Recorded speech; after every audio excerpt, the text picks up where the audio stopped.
नमस्कार, मैं हूं रत्ना और आप देख रहे हैं सी न्यूज़ भारत। आयोग करते हैं उत्तर प्रदेश बुलेटिन की ओर। बात होगी औरैया की, जहां खुले चैम्बर में गौवंश गिरा, देख मचा हड़कंप। साथ ही बात करेंगे आजमगढ़ की, जहां संजरपुर गांव में समाज सेवी शाहिद संजरी के आवास दारुस्सलाम से ईद के मौके पर जरूरतमंदों को सेवई और राशन किट वितरित की गई। ऐसी तमाम खबरों पर विस्तार से चर्चा करेंगे। अम्बेडकर नगर के मालीपुर रेलवे स्टेशन के पास शराब ठेके को लेकर बड़ा विवाद खड़ा हो गया है, जहां रेलवे नियमों के बावजूद प्लेटफॉर्म के बगल ही खुलेआम शराब की बिक्री हो रही है। विगत 16 मार्च को अनिल अग्रहरी नामक व्यक्ति ने ठेके से शराब लेने के बाद नशे की हालत में ट्रेन पकड़ने की कोशिश की, लेकिन संतुलन बिगड़ने से वो ट्रेन के नीचे गिर गया, जिससे उसका पैर कट गया और वो गंभीर रूप से घायल हो गया। स्थानीय लोगों का आरोप है कि स्टेशन परिसर में आए दिन नशे में लोग हंगामा और बदसलूकी करते हैं, जिसकी कई बार शिकायत भी की गई, लेकिन प्रशासन की ओर से कोई ठोस कार्रवाई नहीं हुई। हादसे के बाद भी ठेका थाना क्षेत्र के पास ही संचालित हो रहा है, जिससे लोगों में आक्रोश है। और अब सवाल उठ रहा है कि आखिर प्रशासन जागेगा या किसी और बड़ी घटना का इंतजार करेगा। अंबेडकर नगर से सी न्यूज़ संवाददाता अजय कुमार उपाध्याय की रिपोर्ट।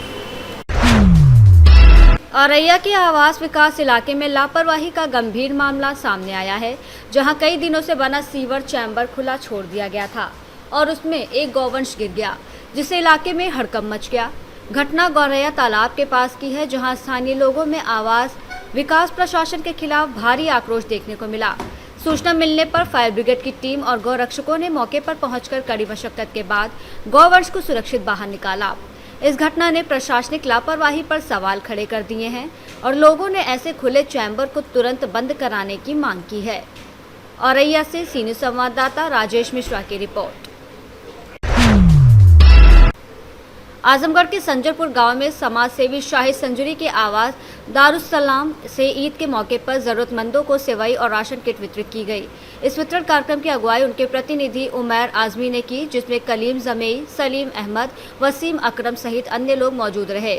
शाहिद संजरी द्वारा विधानसभा क्षेत्र 348 निजामाबाद के दर्जनों गाँव के साथ साथ जिले की अन्य ग्राम सभाओं में भी किट बांटी गई, जिससे जरूरतमंदों के चेहरे पर खुशी देखी गई। आप अपना परिचय बताइए। जी, मेरा नाम उमैर आज़मी है। मैं मीडिया रिप्रेजेंटेटिव हूँ शाहिद संजरी साहब का, और इस वक्त मैं उनके आवास संजरपुर दारुस्सलाम पर मौजूद हूँ। जैसा कि आप प्रेस के साथ ही जानते हैं कि ईद का मौका है, और ईद के इस मुबारक मौके पर जो हमारे नेता हैं माननीय शाहिद संजरी साहब ने तकरीबन सैकड़ों की तादाद में तकरीबन 300 किट बांटी जा रही हैं आज के दिन। और जैसे अभी ज़रूरतमंद जो लोग हैं उनकी तादाद अगर ज़्यादा बड़ी होगी तो ये किट का कारवां आगे भी और बढ़ाया जा सकता है। इस किट को बांटने का कहीं ना कहीं शाहिद संजरी साहब का मकसद है कि लोगों से जुड़ाव पैदा हो, चूँकि तोहफे देने से मोहब्बत पैदा होती है और लोग एक दूसरे से कनेक्ट होते हैं।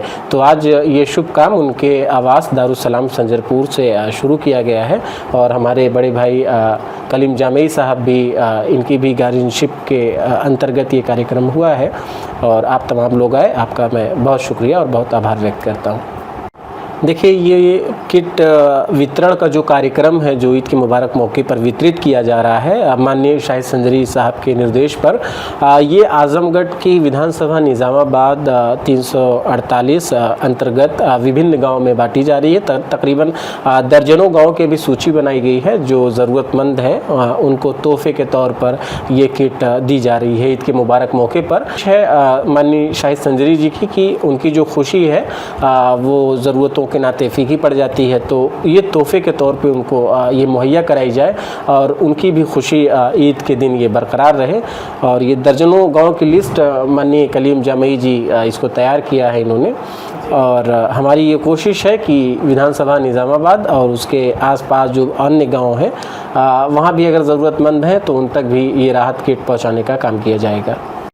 शाहिद संजरी के आवास पे आप लोग उपस्थित हुए थे, क्या कार्यक्रम था यहाँ पे?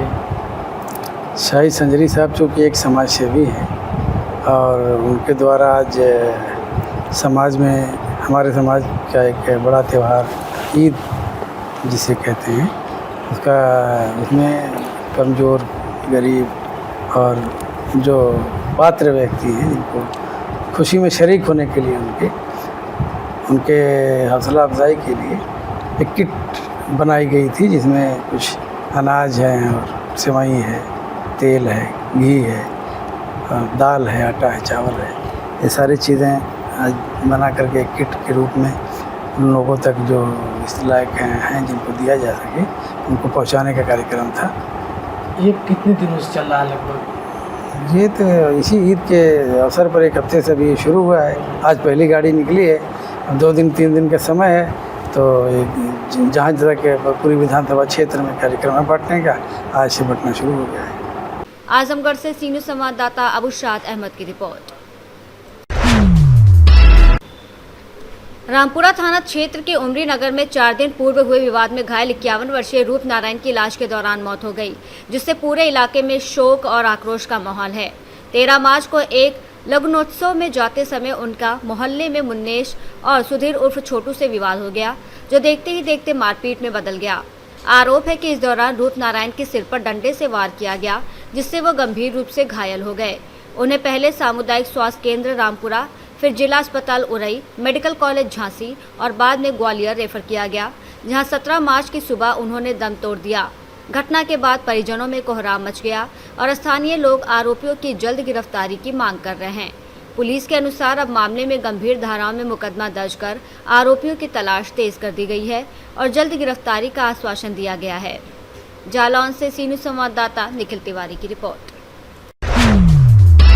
सुल्तानपुर के दोस्तपुर क्षेत्र में रमजान के पवित्र महीने में अस्पताल रोड पर भव्य सामूहिक इफ्तार का आयोजन किया गया, जिसमें हजारों लोगों ने एक साथ रोजा खोलकर आपसी भाईचारे और गंगा जमनी तहजीब की मिसाल पेश की। इस आयोजन में हिंदू और मुस्लिम समाज के लोग एक साथ शामिल हुए और अमन, चैन, तरक्की, खुशहाली की दुआ मांगी। ये कार्यक्रम उद्योग व्यापार मंडल के महामंत्री रईस अहमद घोसी द्वारा हर वर्ष आयोजित किया जाता है, जो सामाजिक एकता को मजबूत करने का सराहनीय प्रयास है। कार्यक्रम में स्थानीय जनप्रतिनिधियों और गणमान्य लोगों ने भी हिस्सा लिया और ऐसे आयोजनों को समाज में प्रेम, सौहार्द और एकता बढ़ाने वाला बताया। सुल्तानपुर से सीनू संवाददाता दिनेश सिंह अग्रवंशी की रिपोर्ट। बुलेटिन में फिलहाल इतना ही। देश और दुनिया की तमाम बड़ी खबरों के लिए देखते रहिए सी न्यूज़ भारत।